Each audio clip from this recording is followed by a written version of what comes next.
বন্ধুরা চলে এসছে আজকে আবার একটা দারুণ রেসিপি। আজকে রেসিপি না, আজকে একটু আচার বানাবো, তাও আবার তেল আচার করেছি। তোমরা খুব বেশি দিন ধরে ঘর রাখতে পারবে, সংরক্ষণ করে সেই আচারটা রেসিপিতে জানাবো। আর খুব সহজ পদ্ধতি। প্রথমে আমি গাছ থেকে দুটো টাটকা আম বের নিয়েছি। আমগুলোকে ভালো করে ধুয়ে একটা ন্যাকড়ার সাহায্যে শুকিয়ে নিয়েছি, যাতে কোনো জল না থাকে। জল থাকলে হবে না। তারপরে আমটাকে শুকনো করার পর এটাকে ন্যাকড়ার সাহায্যে শুকিয়ে নিয়েছি। তারপর হচ্ছে এটাকে ছোটো ছোটো পিস করে আমি আমগুলোকে কেটে নেবো। খুবই ছোটো ছোটো পিস, খুব বড়ো হবে না, খুব ছোটো হবে না, একদম মাঝারি সাইজের পিসগুলোকে করে নিয়েছি। দেখো খুব সুন্দর হবে। এবার আমগুলো কাটা রেখে এতে পরিমাণ মতো লবণ আর একটু হলুদ দিয়ে আমি এই দুটো থালার মধ্যে দিয়ে এটা এক বেলার জন্য রোদে দেবো, যাতে সকাল থেকে বিকালের মধ্যে রোদটা পাওয়া কমপ্লিট হয়ে যায়।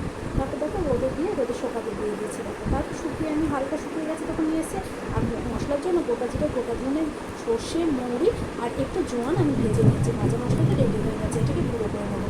তারপর কড়াইয়ে তেল বসিয়ে দিয়েছি।